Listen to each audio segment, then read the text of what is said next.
আবার পিটানো, আবার মামলা। কারণ একই চরিত্র এই দলের কাছ থেকে আমরা দেখেছি তো এর আগে। ভাই, এটা নতুন কোনো দল না তো, ফেরেশতার সংগঠন না তো। হবিগঞ্জে দেখেছেন একটা ছেলেকে রড দিয়ে পিটায় চোখটা অন্ধ করে দিয়েছে। জুলাইয়ের মতো মনে হয়নি? নাসিরের গাড়ি ভেঙে দিচ্ছে, ডাক্তার মিতুর গাড়িতে অ্যাটাক করছে। কদিন পরে তো এই আমার বোনটা বসে আছে, ওর গাড়িতেও তো অ্যাটাক করবে, ওর গাড়িটা তো ভেঙে দিবে। মিতুর গায়ে হাত তুলছে, কদিন পরে মিছিলে গেলে তো ওর গায়েও হাত তুলবে। তাহলে দিনগুলো চলে যায় নাই। এত আরাম করিয়েন না, এত মনে করার কারণ নাই যে সব বদলে গেছে, আপনাদেরকে পুলিশ দিয়ে পিটানো যাবে না। যেই পুলিশ পিটাইছে গত 17 বছর, ওই পুলিশ কি নাই? তাহলে আপনারা পিটাইতে পারবে না কেন? এই যে আপনারা একটা মানে সেলফ কমপ্লেসেন্সিতে ভুগতেছেন যে এটা আলেকজান্ডারিয়ান টাইপের একটা ভিক্টরি হয়ে গেছে, everything is done, so we are free at last, free at last and free at last. No, you are not. আপনি ফ্রি না তো। কাঠামোগতভাবে ফ্যাসিবাদ সব জায়গায় রয়ে গেছে, এবং এই ফ্যাসিবাদ শুধুমাত্র আওয়ামী ফ্যাসিবাদ না, এটা দিল্লির হেজিমনির ফ্যাসিবাদ রয়ে গেছে, হিন্দু 100 বছরের হিন্দুত্ববাদী কাঠামোর ফ্যাসিবাদ রয়ে গেছে এখানে, কাঠাতো পরতে পরতে রয়ে গেছে। তাহলে আপনি এই যে ভাই ঠিক ঠিক করতেছেন, মানে এইটা শুনলে আমার মেজাজ গরম হয় মাঝে মধ্যে। মানে কি ঠিক? আমি তো আমি I am not seeing anything ঠিক। মানে আমি লড়াই দেখতে চাই, আমি দেখতে চাই you are doing something serious. Narrative building নিয়ে চিন্তা করেন তো আপনারা যারা শিক্ষক আছেন, সম্মানিত শিক্ষক, গত 2 বছরে কে কয়টা কলাম লিখেছেন বাংলাতে, ইংরেজিতে, দেশে বিদেশে? বাংলাদেশের হিস্ট্রি নিয়ে, বাংলাদেশের কালচারাল ফ্যাসিবাদ নিয়ে কে কয়টা লেখা লিখেছেন? কয়টা টক শোতে আপনারা যাচ্ছেন? আমি যখন পার্সোনালি জিজ্ঞেস করি, বলে ভাই আমি তো এই সার্কেলের না, এত কনফিডেন্ট না, এই সে হ্যান ত্যান। অলমোস্ট প্রত্যেকটা টক শোতে দেখেন জামাতের কোনো প্রতিনিধি আছে, এনসিপির প্রতিনিধি প্রায় নাই।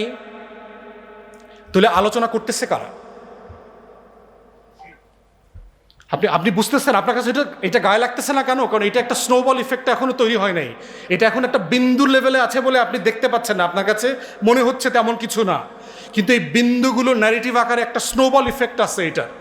এটা যখন ধেয়ে আসবে না, তখন আপনি বুঝবেন ইটস টু লেট। আবার পিটানো, আবার মামলা। কারণ একই চরিত্র এই দলের কাছ থেকে আমরা দেখেছি তো এর আগে। ভাই, এটা নতুন কোনো দল না তো, ফেরেশতার সংগঠন না তো। সো এই জন্য আমরা দেখতেছি যে আপনাদের এরকম একটা সংগঠন অর্গানাইজড হয়েছেন, ফাইন, কিন্তু সিরিয়াস মানে ন্যারেটিভ বিল্ডিংয়ের কাজ করা দরকার। জনগণকে কোন জায়গাতে কিভাবে আপনারা এই ন্যারেটিভ বিল্ডিংয়ে কাজ করবেন। বিভিন্ন বিশ্ববিদ্যালয়ে শুনতেছি ফ্যাসিস্ট টিচারদের বিরুদ্ধে অ্যাকশন নেওয়া যাচ্ছে না, কারণ ডানপন্থী টিচাররা অ্যাকশন নিতে দিচ্ছেন না। তাদের পার্সোনাল সম্পর্ক, খাতিল, মায়া বিয়া দিছেন, পোলা বিয়া দিছেন, একসাথে ব্যবসা করে, একসাথে বিল্ডিং করছে। বিভিন্ন বিশ্ববিদ্যালয়ে যখন আমরা এদের বিরুদ্ধে কথা বলতেছে এরা নিজেরা সবাই একমত হয়ে গেছে। বাইরে এসে ফ্যাসিবাদের বিরুদ্ধে বক্তব্য দেয়, কিন্তু আওয়ামী লীগের টিচারদেরকে পুনর্বাসন করছে এই আমাদের ডানপন্থী ঘরানার শিক্ষকরা, সবাই মিলে করছেন। তাহলে আপনি নিজেকে মহাসভা করবেন না, আল্লাহ তাআলার কাছে দোয়া করবেন। আল্লাহ দোয়ার ঠেকা পড়ছে নাকি আপনার দোয়া কবুল করবে? আপনাদের দোয়া কবুল হয় নাই তো 17 বছরে, দোয়া তো কম করেন নাই। ফাঁসি ঢাকাইতে পারছেন? খুশি হয়েছে? রোজা রাখছেন, নামাজ পড়ছেন, তাহাজ্জুদ পড়ছেন, লাভ হয়েছে? লাভ হয়নি। এই জন্য হচ্ছে যে খুদিকে প্রশ্ন করা, আল্লামা ইকবাল বলছেন না যে খুদিকে প্রশ্ন করা, নিজের সত্তাকে এমনভাবে প্রিপেয়ার করা, কদরের রাতে কদর বন্টনের আগে যেন আল্লাহ বান্দাকে জিজ্ঞেস করে তুমি কি চাও। শেখ সাদি তার আল্লাহর কাছে 30 বছর করে 4টা টার্মের জন্য 120 বছর হায়াত চাইছিল। লেখাপড়া করব, ঘুরবো, ইবাদত বন্দি করবো, লেখালেখি করবো, 120 বছরের মাথায় মারা গেছে। আপনার সাথে কি সে আল্লাহ সম্পর্ক আছে? না সে আল্লাহ নাই এখন আর? শেখ সাদির জমানায় যে আল্লাহ ছিলেন, তাহলে আমার আপনার দোয়া কবুল হচ্ছে না কেন? কারণ আপনারা কাজ করেন না, খালি ঠিক করেন, প্রোগ্রাম করেন, হুদাই বড় বড় সমাবেশ করেন, মিছিল মিটিং করেন। শুনতে খারাপ লাগতেছে আপনাদের, বাট এগুলো মনে রাখেন, আবার যখন পিটানি পড়বে না তখন আমার খারাপ কথাগুলো আবার মনে পড়বে আপনাদের। এগুলো আমরা দেখে আসছি। তাই আল্লাহর ওয়াস্তে মানে আমার হাম্বল রিকোয়েস্ট, আমাদের রেসপেক্টেবল টিচার যারা আসছেন, সিরিয়াস নেশন বিল্ডিংয়ে আপনার কন্ট্রিবিউশনটা আপনি ঠিক করেন আজকে গিয়ে রাতে। মানে দলের ঊর্ধ্বে ওঠে, আপনি তো দেশের শিক্ষক, জনগণের শিক্ষক, ট্যাক্সপেয়ারদের টাকার শিক্ষক, এবং সেই জায়গাটা করতে না পারলে কালেকটিভ লড়াইতে কিন্তু কাউকে ছেড়ে দেওয়া হবে না। প্রযুক্তির জমানা, ছাত্রলীগের গুন্ডা পান্ডার ছবি যেমন আছে, আপনাদের ছবি নাই। দিন বদলায় গেলে এই ছবি আসবে না, এখানকার মিটিংয়ের ছবিতে কারা কারা ছিল, মিটিংয়ের ছবি আসবে না? আসবে। পিটানি আপনার জন্য রেডি আছে, লাঠিও রেডি আছে, অস্ত্র রেডি আছে। 7.62 যেগুলো কেনা হয়েছিল ওগুলো কি সব খরচ হয়ে গেছে? না ওগুলো গোলাবারুদে আছে ওখানে, সব রেডি আছে। যদি ন্যারেটিভ ডিল করতে না পারেন, যেটার দায় দায়িত্ব হিস্ট্রি কালচারালি আপনাদের। বাংলাদেশের ইতিহাসের আমার যে এই মাটির যে কথাটা আমি বলি আর কি, যে আমার মাটির যে লড়াইয়ের ইতিহাস, এই গত 800 থেকে 1000 বছরের ইতিহাসের সবচেয়ে পাওয়ারফুল কালেকটিভ মেমোরি হচ্ছে জুলাই। এর মানে এটা না যে ইতিহাসের অন্যান্য অধ্যায়গুলো কম গুরুত্বপূর্ণ ছিল, অন্যান্য অধ্যায়গুলো আমাদের লড়াইতে, আমাদের মনন, আমাদের আমাদের পলিটিক্যাল কমিউনিটি হয়ে উঠবার যে লড়াই, সেই লড়াইতে তাদের কন্ট্রিবিউশন কম ছিল, সেটা না। এটার সিম্পল রিজন হচ্ছে টেকনোলজি। আপনার এই লেভেলে টেকনোলজিক্যাল ইনোভেশন আমার হিস্ট্রিতে কখনো ছিল না, গ্লোবাল হিস্ট্রিতেই কখনো ছিল না। এই জন্য দেখবেন আমাদের গ্রামে গঞ্জে যদি যান, আমাদের মুরব্বীদেরকে দেখবেন এখনও 71 নিয়ে যখন কথা বলে, তারা বলে যে গণ্ডগোলের বছর। ওই সলিমের বয়স 6 বছর ছিল, গণ্ডগোলের আগের বছর ও আমার পেটে ছিল। দেখবেন যে আমাদের মা বোনরা কীভাবে এটাকে কানেক্ট করে, মানে তাদের কাছে এটা একটা সংগ্রামের বছর, কিছু ঝামেলা হয়েছে শুনছি এরকম। কিন্তু আপনি দেখেন যে গ্রামে গঞ্জের একদম প্রত্যন্ত অঞ্চলে, আমি যেখানে নির্বাচন করেছি এটা দেশের একটা প্রত্যন্ত অঞ্চলের মধ্যে পড়ে, সেখানের একদম গ্রামের বাজারে গেলেও আমি দেখেছি যে আমাদেরকে ন্যাচারালি অনেকগুলো মানুষ চেনে, প্রযুক্তির কারণে চেনে, ফেসবুক ইউটিউবের কারণে চেনে। তো এই যে কালেকটিভ মেমোরি হয়েছে, এটার কিন্তু একটা সিরিয়াস হিস্টোরিক্যাল কনসিকোয়েন্স আছে। যেমন অনেকে বলছে যে জুলাইকে ভুলিয়ে দেওয়ার যেবার চেষ্টা করা হচ্ছে, জুলাইকে ছোট করা হচ্ছে, হেয় করা হচ্ছে, প্র্যাকটিক্যালি পসিবল না। জুলাই নিয়ে আমরা চেতনা ব্যবসা করছি কিনা, দেখবেন আমাদেরকে প্রায় এটা জিজ্ঞেস করে যে আপনারা জুলাই নিয়ে ব্যবসা করছেন কিনা। এটা প্র্যাকটিক্যালি পসিবল না। কারণ হচ্ছে মুক্তিযুদ্ধ ব্যবসায়ীদেরকে তারা যে চেতনা ব্যবসা করছে এটা বলবার পরিবেশ তৈরি করতেই 50 বছর লেগেছে।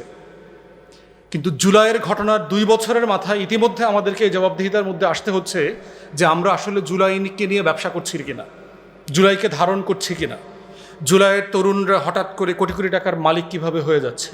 ওকে তো কয়দিন আগে মেসে থাকতে দেখেছি, রিক্সায় চড়তে দেখেছি, মোটর বাইকে চড়তে দেখেছি, সে কীভাবে 50-70 লাখ টাকার গাড়িতে চড়ে।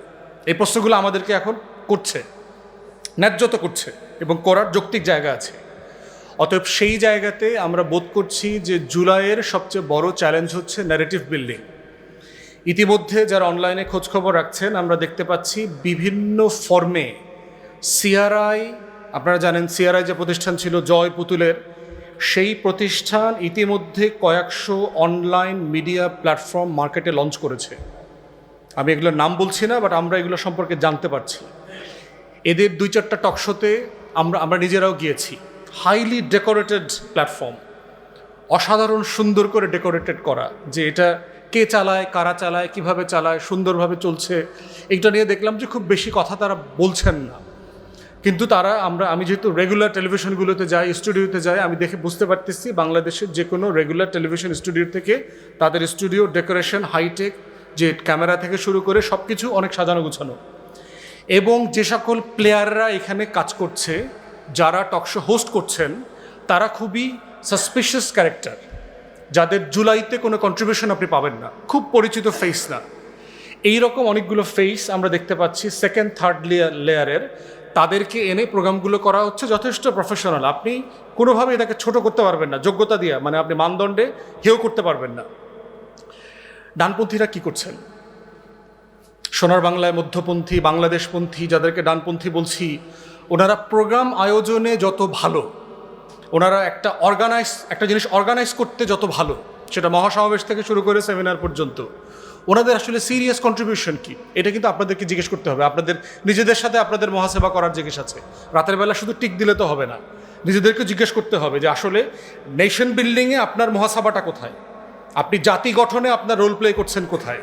কারণ এই রাষ্ট্রের তো ট্যাক্সের টাকায় চলে। আপনারা যারা পাবলিক ইউনিভার্সিটিতে পড়েন, আপনাদের জনগণের টাকা দিয়ে তো আপনাদের চলা হয়েছে, আপনাদেরকে গড়া হয়েছে, আপনাদের বেতন দেওয়া হচ্ছে, বাসা দেওয়া হচ্ছে, ভাতা দেওয়া হচ্ছে।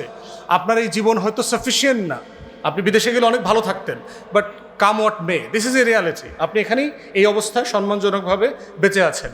তাহলে ট্যাক্স পেয়ারদের টাকায় আপনি তো পাবলিক সার্ভেন্ট, আপনি শিক্ষক, equally at the same time আপনি তো পাবলিক সার্ভেন্ট।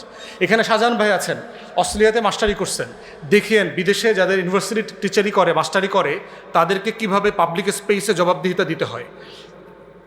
তো সেই জায়গা থেকে আমরা আমাদের এই কালেকটিভ রেসপন্সিবিলিটি জায়গায় আমাদের একটা সেলফ রেসপন্সিবিলিটি হচ্ছে যে এই ক্রিটিক করা নিজেদেরকে, যে আসলে আপনি এইখানে কিভাবে রোল প্লে করছেন। শুধু প্রোগ্রাম করছেন, খালি বক্তব্য দিচ্ছেন, 2-4টা সভা সেমিনার করতেছেন, এখন পালাইতে হয় না, অফিস খোলা, আমরা এখন নির্ভয়ে চলতে পারি, ভয় পেতে হয় না, মামলা হচ্ছে না, পুলিশ ডিস্টার্ব করছে না, আলহামদুলিল্লাহ, এতটুকুই।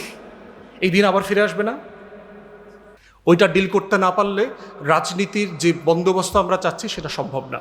সবাই মাফ করবেন, সবাইকে ধন্যবাদ। সালাম আলাইকুম।